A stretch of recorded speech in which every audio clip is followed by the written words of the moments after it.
Salam sejahtera untuk kita semua. Selamat berjumpa kembali dalam perkuliahan Analisis Farmasi Dasar Fakultas Farmasi Universitas Indonesia.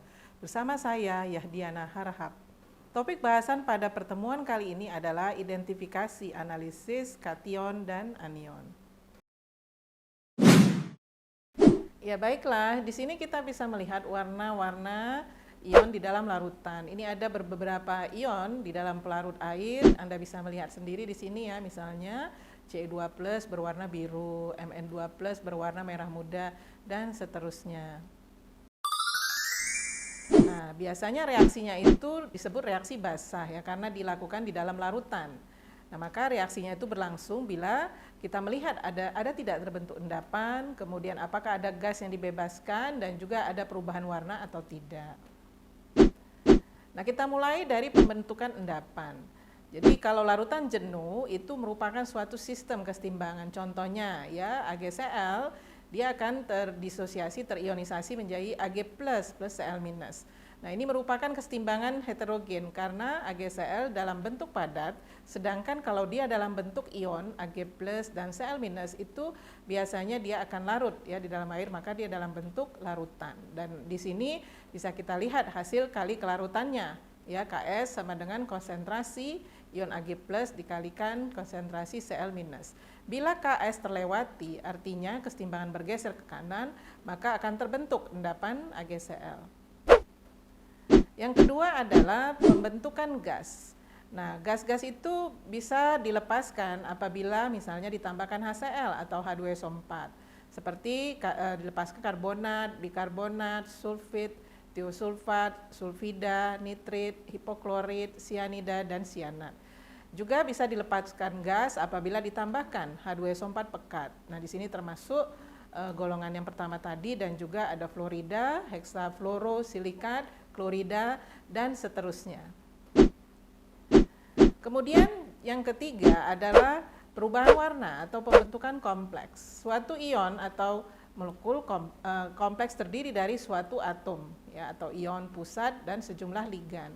Ion pusat adalah ion logam, sedangkan ligan adalah ion atau molekul yang memiliki pasangan elektron bebas. Misalnya Cn-, NO2-, H2O, kemudian NH3 dan lain-lain. Nah, di sini bisa dilihat ya reaksinya, misalnya Cu2+ itu berwarna biru, kalau direaksikan dengan amonia maka akan terbentuk ya CuNH3,4,2+ dan seterusnya. Nah, di sini misalnya bisa juga perubahan warna itu terjadi karena reaksi redoks. Ya, banyak reaksi oksidasi dan reduksi yang digunakan untuk analisis kualitatif baik sebagai pengoksidasi maupun pereduksi. Beberapa reaksi oksidasi reduksi yang ditunjukkan dengan adanya perubahan fisik seperti perubahan warna ini sangat berguna dalam membantu identifikasi ion. Berikut beberapa zat yang digunakan di dalam analisis kualitatif, misalnya kalium permanganat, kalium kromat dan kalium dikromat, asam nitrat, dan hidrogen peroksida. Kemudian kita perlu mengetahui juga ya mengenai teori dasar analisis kation menggunakan sistem H2S. Banyak reaksi yang menghasilkan endapan ini berperan penting di dalam analisis kualitatif. Endapan tersebut dapat berbentuk kristal atau koloid dan dengan warna berbeda-beda. Pemisahan endapan dapat dilakukan dengan penyaringan ataupun sentrifuge. Endapan tersebut jika larutan menjadi terlalu jenuh dengan zat yang bersangkutan. Nah, di sini kita bisa melihat, kita harus mengenal KSP. KSP itu adalah tetapan kesetimbangan untuk kelarutan suatu senyawa ionik yang sukar larut. Di sini ada contohnya ya. Kita melihat reaksi pengendapan, terlihat di sini bahwa kalau ya nilai Q itu lebih kecil dari KSP, maka larutannya menjadi tidak jenuh, maka tidak ada endapan. Kalau Q sama dengan KSP, maka larutannya jenuh. Kalau Q-nya lebih besar dari KSP, maka larutannya menjadi lewat jenuh, maka endapan akan terbentuk. Nah, di sini bisa terlihat, ini ya sistem disebut juga sistem H2S, yaitu berdasarkan pengendapan. Nah, di sini apabila suatu larutan mengandung begitu banyak ion ya, kita bisa membagi menjadi 5 grup. Nah, grup pertama apabila ditambahkan HCl maka akan membentuk endapan. Di situ bisa terlihat ya beberapa ion akan mengendap karena ininya nilai dari IP-nya lebih besar dari KSP ya. Nah, kalau kemudian tidak mengendap itu akan kita lanjutkan lagi. Yang pertama tadi ditambah HCl. Nah, yang tidak mengendap maka dia tetap berada di dalam bentuk larutan ya karena nilai IP-nya lebih kecil dari KSP. Jadi yang mengendap tadi IP-nya lebih besar dari KSP. Kemudian grup 2 sampai 5 ini ditambahkan H2S di dalam HCl 0,3 M. Nah, kemudian yang mengendap kita sebut grup 2. Di sini ada PB yang mengendap dengan S tadi PBS, HGS, BI2S3, CUS ya. Nah, ini karena nilai IP-nya dia lebih besar dari KSP. Sedangkan yang lebih kecil dia akan tetap berada di dalam larutan. Ya, kita sebut dia sebagai grup 3 sampai 5. Ya, karena IP-nya lebih kecil dari KSP. Nah, grup 3 sampai 5 ini kemudian kita tambahkan ya H2S dalam larutan basa. Ya, misalnya amonia atau dapar amonium klorida. Nah, di sini juga akan membentuk endapan apabila ya nilai IP-nya itu lebih besar dari KSP. Nah, di sini misalnya nikel, Mn ya, Fe, aluminium itu akan mengendap. Sedangkan yang tidak mengendap ya dia tetap berada di dalam bentuk larutan, maka kita lanjutkan, kita sebut dia mungkin grup 4 atau grup 5. Nah, di sini kemudian kita tambahkan ya amonium karbonat di dalam larutan basa, maka yang mengendap disebut grup 4 ya, barium, strontium dan kalsium. Sedangkan yang tetap berada di dalam larutan itu adalah grup 5 yang IP-nya lebih kecil dari KSP, yaitu amonium, kalium, natrium dan magnesium.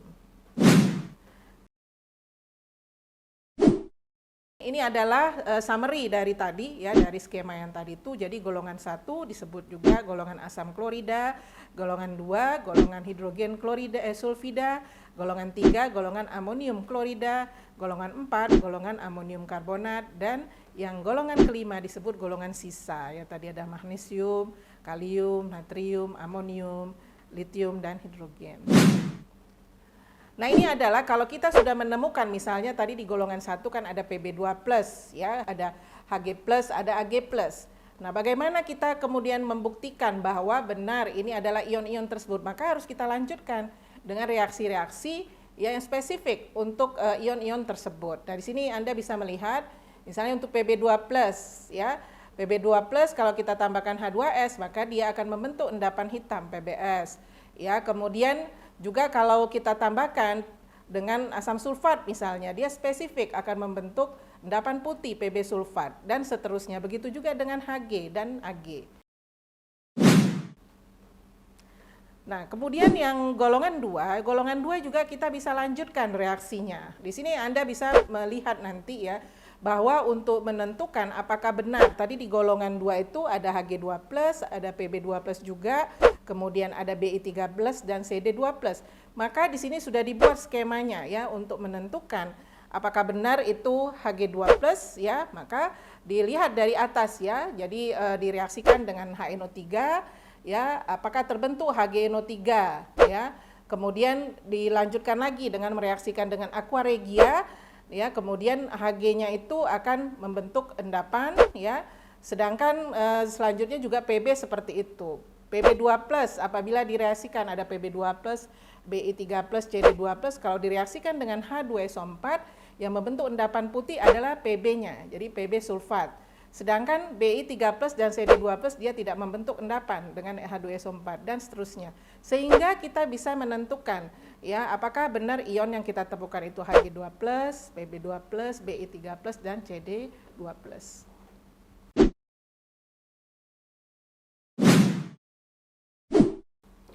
Begitu juga dengan golongan 3A. Nah, golongan 3A ini sama ya, dilakukan ya, nanti kita melihat apakah terbentuk endapan atau filtrat. Ya, kalau terbentuk filtrat, lakukan uji identifikasi selanjutnya.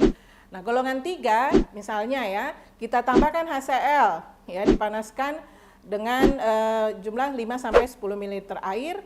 Nah, maka nanti yang mengendap itu adalah golongan 3A. Ada Fe, ada krom, ada aluminium. Kemudian lanjutkan lagi, tambah NaOH dan peroksida. Maka Fe itu akan mengendap. Jadi warna hijau itu mengendap, sedangkan yang kuning filtrat. Nah, filtratnya kemungkinan mengandung aluminium dan krom, ya.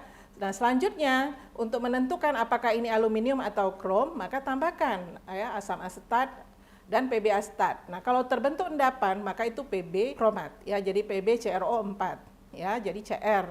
Sedangkan aluminium dia tidak membentuk endapan seperti itu. Nah, begitu juga 3B ya, nanti dilakukan. Jadi yang warna hijau endapan, ya tadi kan ada Ni, ada Mn ya, direaksikan dengan HCl. Nah, membentuk endapan itu adalah kobalt dan Ni. Nah, kemudian yang membentuk endapan ini lanjutkan lagi ya, ditambah amonium klorida, amonia dan reagen dimetil gilioksim. Nah, kalau dia membentuk endapan merah, maka itu nikel. Nah, kemudian ditambah amonium tiosianat ya, kalau membentuk endapan biru maka itu adalah CO ya. Nah, ini selanjutnya bisa ya, ini masih banyak reaksi-reaksi yang bisa ya untuk memastikan apakah benar ion-ionnya itu adalah golongan 3. Nanti bisa dicoba sendiri ya, dilihat dan kemudian dicoba. Nah, untuk golongan 4 juga seperti itu ya. Di sini ada membentuk endapan golongan 4 itu BaCO3, CaCO3, SrCO3, dan kemudian kalau direaksikan dengan kalium kromat maka yang membentuk endapan adalah yang Ba ya, endapan kuning. Sedangkan yang tidak membentuk endapan ya mengandung kalsium dan strontium. Selanjutnya direaksikan dengan amonium karbonat dan natrium tiosulfat, maka yang mengendap adalah yang strontium ya, yang Sr ya, sedangkan kalsiumnya tidak mengendap. Nah, golongan 5 tadi, golongan 5 itu kan yang dia tidak mengendap dengan beberapa pelarut yang ditambahkan ya, tadi kita lihat pada skema. Nah, golongan 5 ini ada amonium, kalium, natrium, magnesium. Nah, kalau dipanaskan di dalam tanur ya, magnesium itu dia akan membentuk ada residu ya, ada sisa. Nah, kemudian yang tidak itu mungkin mengandung kalium dan natrium. Selanjutnya untuk membedakan natrium dan kalium kita tambahkan uranil magnesium asetat, maka nanti natrium membentuk endapan kuning. Sedangkan kalau kita tambahkan larutan heksanitrit kobaltat 3 dan asam asetat encer, kalau membentuk endapan kuning maka itu kalium. Sedangkan untuk amonium dilakukan pengujian dengan memanaskannya dengan NaOH amonia, maka amonia akan terbentuk dan dapat dikenali dari baunya. Nah, ini bisa dilanjutkan lagi ya reaksi-reaksi untuk golongan 5, silakan nanti bisa dicoba ya. Nah, kemudian kita masuk ke golongan anion. Golongan anion itu ada golongan sulfat ya, ini jenis-jenis ionnya dimasukkan juga di sana selain sulfat. Ya, seperti di sana ada CrO42- ya, PO43-, dimasukkan dia di golongan sulfat. Kemudian yang kedua golongan halida, kemudian golongan nitrat. Nah, reaksi identifikasi anion ya, di sini melibatkan identifikasi senyawa yang mudah menguap yang diperoleh pada pengolahan dengan asam. Jadi kalau ditambahkan asam, dia bisa menghasilkan produk yang mudah menguap. Nanti akan dilepaskan gas setelah direaksikan dengan HCl atau H2SO4. Kemudian juga bisa dilepaskan gas dengan penambahan H2SO4 pekat. Nah, prosesnya ini tergantung pada reaksi-reaksi di dalam larutan, bisa juga terjadi reaksi pengendapan, ya, redoks, ya, oksidasi dan reduksi di dalam larutan. Kemudian juga ada reaksi lainnya untuk pengendapan, misalnya sulfat, perokso, disulfat, fosfat, dan lain-lain. Kemudian juga untuk reaksi oksidasi dan reduksi di dalam larutan ini dengan mangat, permangat, ya, kromat, dan dikromat. Nah, ini adalah uji spesifik beberapa anion. Untuk sulfat itu biasanya ditambahkan BaCl2. Kalau terbentuk endapan putih berarti spesifik untuk sulfat BaSO4 yang terbentuk. Kromat misalnya, ya kalau ditambahkan Pb nitrat ya pada nitratnya maka akan terbentuk endapan kuning dari Pb kromat. Kemudian asetat kalau ditambahkan beberapa tetes etanol dan asam sulfat pekat maka akan terbentuk ya bau etil asetat ya yang seperti bau remover kutex. Begitu juga dengan halogen ya, halogen ini setelah dilakukan uji penggolongan ya terbentuk endapan ya setelah penambahan AgNO3 kemudian ditambahkan amonium hidroksida. Nah, Cl dan Br itu akan larut sedangkan iod tidak larut. Nah, penambahan asam lebih lanjut akan membentuk endapan putih apabila memang yang kita periksa adalah Cl-. Demikianlah pertemuan perkuliahan kita kali ini yang membahas mengenai analisis kation dan anion. Semoga Anda dapat mengambil manfaat dari video ini. Sampai berjumpa kembali pada kesempatan yang lain.